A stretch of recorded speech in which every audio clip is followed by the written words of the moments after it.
السلام علیکم ورحمۃ اللہ وبرکاتہ۔ بسم اللہ الرحمن الرحیم۔ ابھی صبح کا وقت تھا اور میں ہاسپٹل جانے کی تیاری کر ہی رہی تھی کہ اچانک دروازے پر زور زور سے دستک ہونے لگی۔ صبح صبح کون آ گیا اور گھنٹی ہونے کے باوجود دروازہ پیٹ رہا ہے۔ میں غصے سے دروازے کی طرف گئی تو دیکھا سامنے ایک سادہ سا کپڑے پہنے ایک لڑکی کھڑی ہے۔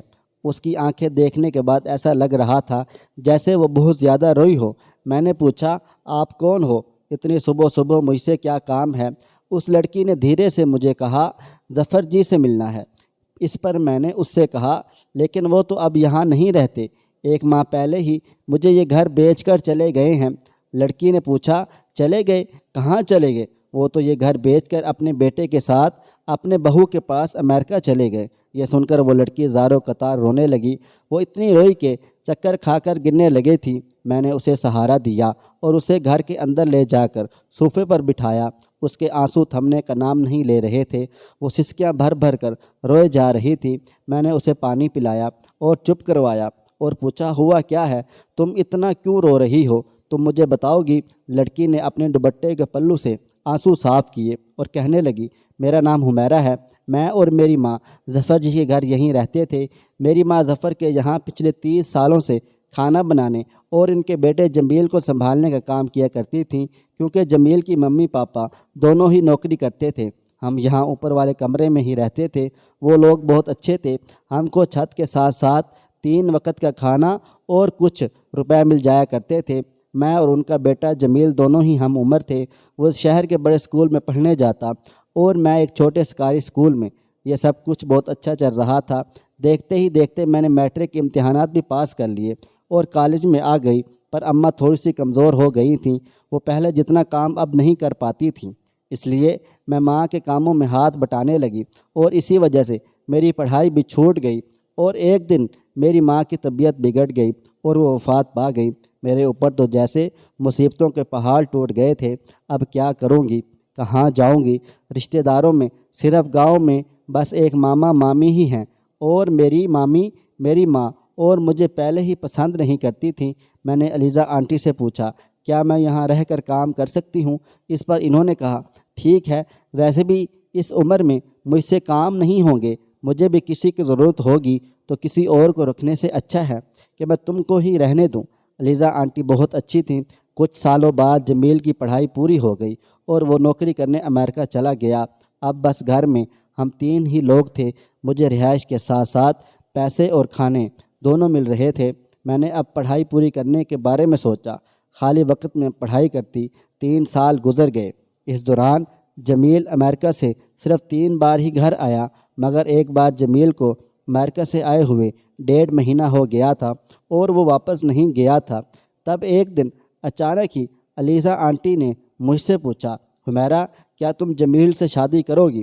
ان کے سوال سے میں حیران و پریشان رہ گئی تھی۔ میں نے کہا، آنٹی ایسے کیسے ممکن ہے؟ میں اتنی پڑھی لکھی نہیں اور آپ کے گھر میں کام کرتی ہوں۔ اس پر علیزہ آنٹی نے کہا، مجھے جمیل کے لیے ایک سمجھدار لڑکی چاہیے جو اس گھر کو سنبھالے، جمیل کا دھیان رکھ سکے۔ اس کے لیے مجھے تم سے اچھا کوئی نہیں لگا۔ اور کہنے لگی، کوئی جلدی نہیں ہے، سوچ کر بتا دینا۔ میرے لیے یہ فیصلہ لینا بہت مشکل تھا، کیونکہ اس بات نے مجھے حیران کر دیا تھا، پر میں آنٹی اور جمیل کو بچپن سے جانتی تھی، اس لیے میں نے بھی ہاں کر دیا، کیونکہ میرے لیے یہ خواب سے کم نہ تھا۔ میری اور جمیل کی شادی کا دن طے ہو گیا۔ علیزہ آنٹی نے کہا، شادی میں صرف گھر کے لوگ ہوں گے اور نکاح سادگی سے کیا جائے گا، کیونکہ وہ نہیں چاہتی تھیں کوئی کہے کہ نوکرانی کو بہو بنا رہی ہے، جس سے کسی کا بھی دل دکھتے۔ دیکھتے ہی دیکھتے شادی کا دن آ گیا تھا۔ آخر کار میں جمیل کی بیوی اور اس گھر کی بہو بن گئی۔ سب خواب ہی تھا۔ میں بہت زیادہ خوش تھی، سب میرا دھیان رکھتے۔ جمیل بھی مجھے کسی چیز کی کمی محسوس نہیں ہونے دیتا، پر بس ایک عجیب سی بات تھی جو مجھے پریشان کر رہی تھی کہ شادی کے بعد جمیل اور علیزہ آنٹی دونوں کو ہی بچہ جلدی چاہیے تھا، اور میں شادی کے 1 مہینے بعد ہی حاملہ ہو گئی تھی۔ سب بہت زیادہ دھیان رکھتے تھے۔ جمیل اس دوران 2-3 بار امریکہ بھی گیا۔ مجھے بیٹا پیدا ہوا، میں بہت خوش تھی، پر گھر میں سب کا رویہ بدلنے لگا تھا۔ جمیل اب مجھ سے سیدھے منہ بات نہیں کیا کرتا تھا، وہ روز لڑائی جھگڑا کرتا، اور جمیل کا موڈ خراب دیکھ کر علیزہ آنٹی بھی مجھے بات بات پر کھڑی کھڑی کھوٹی سنا دیا کرتی تھی۔ ایسے ہی 7 مہینے گزر گئے۔ پھر ایک دن اچانک سے جمیل نے مجھ سے کہا، حمیرہ میں اب تمہارے ساتھ نہیں رہ سکتا، تم اب اس گھر سے چلی جاؤ۔ مجھے سمجھ نہیں آ رہا تھا کیا ہو رہا ہے۔ علیزہ آنٹی نے بھی کچھ نہیں کہا، ان لوگوں نے مجھے دھکے دے کر گھر سے نکال دیا اور میرا بچہ بھی مجھ سے چھین لیا، کیونکہ میں خود کو پال نہیں سکتی تھی۔ بس ویسے بھی غریب کی سنتا کون ہے۔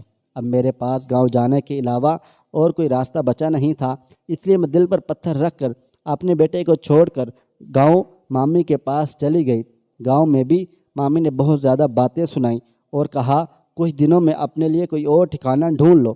میں اپنے بچے کے بنا نہیں رہ سکتی تھی، اس کی یاد بار بار ستاتی، وہ اپنی ماں کے بغیر کیسے رہے گا، یہ سوچ کر میں بہت بے چین ہو جایا کرتی تھی۔ اس لیے سوچا ایک بار جمیل سے بات کر لوں، مجھے اپنی بیوی کے روپ میں نہ صحیح ایک نوکرانی کی طرح اس گھر میں رہ کر بچے کی پرورش کرنے دے، جس سے میں اپنے بچے کے پاس رہ سکوں گی۔ بس اسی لیے میں یہاں جمیل سے ملنے آئی تھی۔ اس کی باتیں سن کر میری آنکھیں نم ہو گئیں۔ پھر حمیرہ نے اپنے بیگ میں سے تصویر نکال کر مجھے دکھائی۔ تصویر میں ان کا بیٹا تھا۔ حمیرہ نے کہا، میرے پاس بس ایک تصویر ہے، اس تصویر میں اپنے بیٹے کو دیکھ کر مجھے سکون ملتا ہے۔ میں سوچنے لگی ایسا کوئی کسی کے ساتھ کیسے کر سکتا ہے۔ اتنے میں حمیرہ اٹھ کے کھڑی ہو گئی اور کہنے لگی، اچھا باجی میں چلتی ہوں۔ میں نے اس سے کہا، تم کہاں جاؤ گی؟ اس پر حمیرہ کہنے لگی، پتہ نہیں باجی اب کہاں جاؤں گی۔ میں نے کچھ سوچا اور پھر کہا، میں ایک ڈاکٹر ہوں اور گھر کو زیادہ وقت نہیں دے پاتی، اس لیے مجھے کوئی گھر کی دیکھ بھال کرنے والا اور کھانا بنانے والا چاہیے، کیا تم یہ دونوں کام کر دو گی؟ حمیرہ نے مجھے شکریہ کہتے ہوئے کام کے لیے ہاں کر دی۔ دیکھتے ہی دیکھتے 1 سال گزر گیا۔ حمیرہ اب میرے گھر کا حصہ بن چکی تھی۔ ایک دن میں نے ہسپتال کے ریسیپشن پر ایک آدمی کو اپنا نام جمیل ظفر بتاتے ہوئے سنا۔ میں نے جب اسے دیکھا تو میں پہچان گئی، ارے یہ وہی ظفر جی کا بیٹا ہے جس نے گھر بیچا تھا۔ میں جمیل کے پاس گئی اور اس سے باتیں کرنے لگی اور میں نے پوچھا کہ تم کو گھر بیچ کر امریکہ چلے گئے تھے تو یہاں کیسے؟ اس پر جمیل نے کہا، اب ہم واپس آ گئے ہیں اس شہر میں اور دوسرا گھر بھی ہم نے خرید لیا ہے۔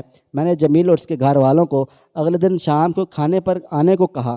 جمیل بھی کہنے لگا، ہم ضرور آئیں گے، بہت دن ہو گئے ہیں گھر دیکھے، اس گھر سے ہماری بہت سی یادیں جڑی ہیں۔ میں گھر گئی پر حمیرہ میں نے کچھ نہیں کہا، بس میں نے اسے اتنا ہی کہا، کل شام کچھ مہمان آئیں گے، کچھ اچھا بنا لینا۔ شام کو جمیل اور اس کی امی ابا گھر آ گئے۔ میں نے انہیں بیٹھنے کو کہا، اتنے میں ظفر گھر دیکھنے لگے۔ واہ پرانے یادیں تازہ ہو گئیں، آج بہت دن ہو گئے ہیں اس گھر کو دیکھے ہوئے۔ اتنے میں نے حمیرہ کو آواز لگائی، حمیرہ پانی لے کر آنا۔ حمیرہ نام سنتے ہی تینوں ایک دوسرے کی طرف دیکھنے لگے۔ اتنے میں حمیرہ پانی لے کر آئی اور انہیں دیکھ کر چونک گئی اور اپنے بیٹے کی طرف دیکھنے لگی اور دوڑ کر اپنے بیٹے کو گلے سے لگا لیا اور بہت زیادہ رونے لگی۔ میں نے حمیرہ کو چپ کروایا اور ان سب کو غصے سے کہنے لگی، آپ کو سیدھی سادی لڑکی جو کہ آپ کے گھر کا حصہ بھی تھی، اس کے بچے سے دور رکھ کر شرم نہیں آئی؟ حمیرہ پوچھنے لگی، ایسا کیوں کیا میرے ساتھ؟ کچھ دیر سب چپ رہے، پھر جمیل کہنے لگا، میں تمہیں کہاں کہاں نہیں ڈھونڈا حمیرہ کہنے لگی، میں نے یہ نہیں پوچھا جمیل، میں یہ پوچھ رہی ہوں تم نے مجھے دھوکہ کیوں دیا؟ جمیل بتانے لگا، میں جب نوکری کے لیے امریکہ گیا تو میری ملاقات ایک اپنی کمپنی میں کام کرنے والی ایک لڑکی شہزادی سے ہوئی۔ میں اور شہزادی ایک دوسرے کو پسند کرنے لگے۔ جب گھر میں نے بتایا تو اماں ابا نے شادی کے لیے منع کر دیا۔ پھر میں نے شہزادی سے شادی کر لی، پر گھر پر ممی بابا کو نہیں بتایا۔ کچھ دیر بعد پتہ چلا شہزادی کبھی بھی ماں نہیں بن سکتی، تو میں تھوڑا پریشان ہو گیا۔ بعد میں میرے اور شہزادی کے درمیان انبن ہونے لگی۔ ہم نے ایک دوسرے کو چھوڑنے کا فیصلہ کر لیا، مگر میں نے اسے طلاق نہیں دی تھی۔ جب میں گھر آیا تو میرے یہاں آنے کے بعد میں بہت گمسم سا رہتا تھا، کیونکہ میں گھر پہ یہ ساری باتیں نہیں بتا پا رہا تھا۔ پھر ایک دن ممی پاپا نے مجھے بہت سمجھایا اور شادی کو کرنے کے کہا۔ میں مان گیا۔ میں نے سوچا کہ میں کبھی امریکہ نہیں جاؤں گا اور یہی نوکری ڈھونڈوں گا اور ایک نئی زندگی کی شروعات کروں گا۔ پر شادی کے کچھ وقت بعد اچانک شہزادی کا فون آیا اور اس نے مجھ سے کہا کہ تم نے یہاں نوکری کرنا کیوں چھوڑ دی؟ وہ مجھے منانے لگی، اپنی غلطیوں کے لیے معافی مانگنے لگی۔ میرا جھکاؤ شہزادی کی طرف بڑھنے لگا تھا، اس لیے ہمارے بیٹے کے پیدا ہونے کے بعد میں چھوٹی چھوٹی باتوں پر تم سے جھگڑا کرنے لگا تاکہ میں شہزادی کے پاس پھر سے جا سکوں، اور اسی لیے میں نے دھکے دے کر تمہیں گھر سے نکال دیا تھا اور بیٹے کو بھی تم سے چھین لیا۔ میں نے سوچا مجھے اور شہزادی کو بھی بچہ مل گیا جائے گا، پھر میں ممی پاپا اور بچے کو لے کر امریکہ چلا گیا۔ تبھی حمیرہ نے کہا، علیزہ آنٹی، آپ مجھے اپنی بیٹی جیسے مانتی تھیں، پھر آپ نے جمیل کا ساتھ کیوں دیا؟ علیزہ آنٹی نے کہا، جب جمیل امریکہ سے کچھ دنوں کے لیے گھر آیا تو بڑا ہی گمسم سا رہنے لگا تھا۔ تب ہم نے سوچا کوئی اچھی لڑکی دے کر شادی کر دیتے ہیں۔ ہم نے اسے بہت سی تصویریں دکھائیں پر اس نے ہمیں منع کر دیا۔ پر جب میں نے جمیل کو تم سے بات کرتے دیکھا تو لگا کہ تم سے بات کر کے جمیل بہت زیادہ خوش رہتا ہے، اور تم جمیل کو بچپن سے جانتی تھیں اور ہم سب بھی تمہیں جانتے تھے، اس لیے میں نے تمہاری شادی جمیل سے کروا دی۔ پر میں یہ نہیں جانتی تھی کہ جمیل پہلے ہی سے شہزادی سے شادی کر چکا ہے۔ پر بچے کے پیدا ہونے کے کچھ دنوں بعد جمیل پریشان رہنے لگا تھا۔ فون پر باتیں کرتے سنا، وہ کہہ رہا تھا میں کچھ دنوں میں امریکہ آ جاؤں گا۔ مجھے تب شک ہوا۔ پھر میرے اور تمہارے انکل جی کے لاکھ پوچھنے کے بعد جمیل نے ہمیں بتایا کہ وہ شہزادی سے پہلے ہی شادی کر چکا تھا اور وہ واپس اب شہزادی کے پاس بچے کو لے کر امریکہ جانا چاہتا ہے۔ ہم نے جمیل کو بہت سمجھایا پر وہ نہیں مانا، اور اس نے ہم سے کہا طلاق کے بعد وہ بچے کو لے کر امریکہ چلا جائے گا اور کبھی واپس نہیں آئے گا، اور ہمیں بھی اپنے ساتھ چلنے کو کہنے لگا۔ وہ تو تمہیں طلاق دینے کو کہتا تھا پر ہم نے اسے تمہیں طلاق دینے سے روک دیا۔ پھر ہم نے سوچا کہ ہم اپنے بیٹے اور پوتے کے بنا کیسے رہیں گے، اس لیے ہم نے نہ چاہتے ہوئے بھی جمیل کا ساتھ دیا اور اس کے ساتھ امریکہ چلے گئے تھے۔ یہ سب کہتے کہتے وہ حمیرہ سے معافی مانگنے لگے۔ تبھی مجھے کچھ شک ہوا اور میں نے پوچھا کہ آپ سب امریکہ سے واپس یہاں کیوں آئے ہیں اور شہزادی کہاں ہے، اور جمیل حمیرہ کو کیوں ڈھونڈ رہا تھا؟ جمیل نے کہا، جب ہم وہاں گئے تو شہزادی کے گھر پر ہی رہنے لگے تھے۔